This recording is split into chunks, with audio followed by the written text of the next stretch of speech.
Vous connaissez sans doute les pirates qui partent à l'aventure en mer, mais connaissez-vous ceux qui interviennent sur Terre pour piller la biodiversité? Non? Eh bien, Catherine Grèze, qui est rapporteure au Parlement européen sur le dossier biopiraterie, nous en parle.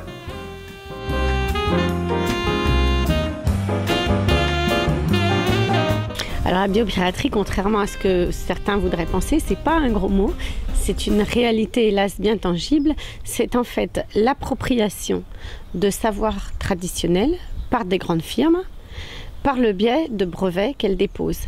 En général, ces grandes firmes sont du secteur de la cosmétologie, de la pharmacie ou de l'agroalimentaire. Donc elles s'approprient des savoirs traditionnels, déposent des brevets en les qualifiant d'innovation, sans qu'il y ait évidemment un retour ou un partage des bénéfices pour les gens qui pratiquaient ces savoirs depuis des générations.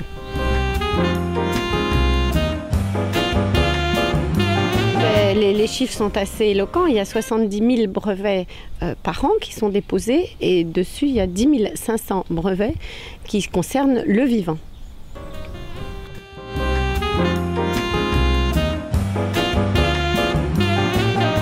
Si vous voulez, les conséquences, elles sont de deux domaines. Elles sont à la fois environnementales, parce qu'il s'agit d'un véritable pillage de la biodiversité, mais elles sont aussi sociales.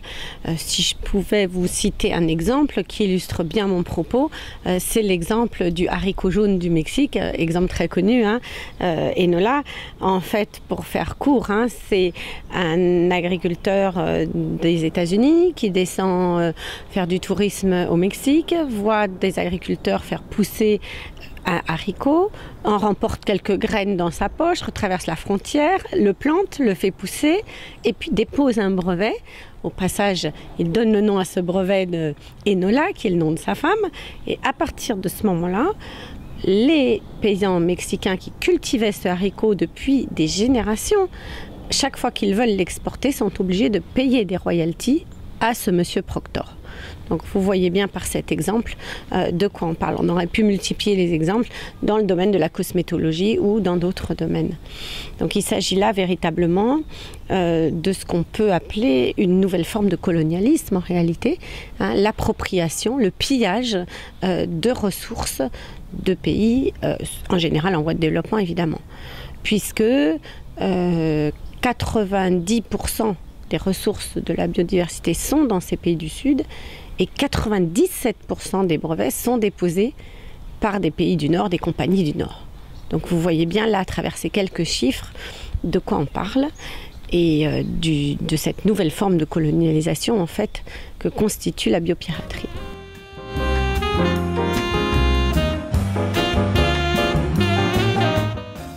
Le Parlement peut faire beaucoup. L'Union européenne, je le rappelle, n'a toujours pas ratifié le protocole de Nagoya. Or, dans ce protocole de Nagoya, la solution, j'allais dire, est présentée de manière assez simple. Ce que demandent les peuples autochtones ou les populations de petits agriculteurs concernés, c'est somme toute trois choses sur les brevets. Un, qu'il y ait transparence sur la source des savoirs ou des semences. Deux, qu'il y ait la preuve du consentement des populations concernées avant qu'un brevet ne soit déposé. Et trois, qu'il y ait un partage, bien évidemment, des ressources, c'est-à-dire des bénéfices. Donc c'est ces trois choses qui sont demandées, qui figurent bien dans le protocole de Nagoya, que malheureusement l'Union européenne n'a pas encore ratifié.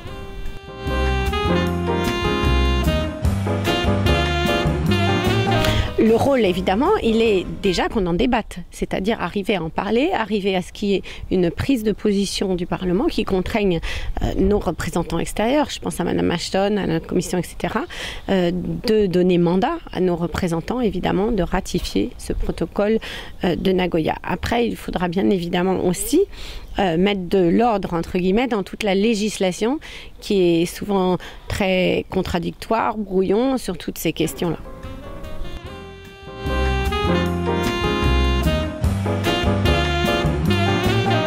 Évidemment, il y a de plus en plus de mobilisation citoyenne dans le monde entier. Il va y avoir ici, dans notre région notamment, mais la quinzaine des semences, où on va essayer de préserver ces semences. Il y a à l'échelle mondiale des gens comme Vandana Shiva qui depuis longtemps dénoncent cette question de la biopiraterie. Donc on a des mouvements de citoyens mobilisés qui jouent ce rôle de prise de conscience.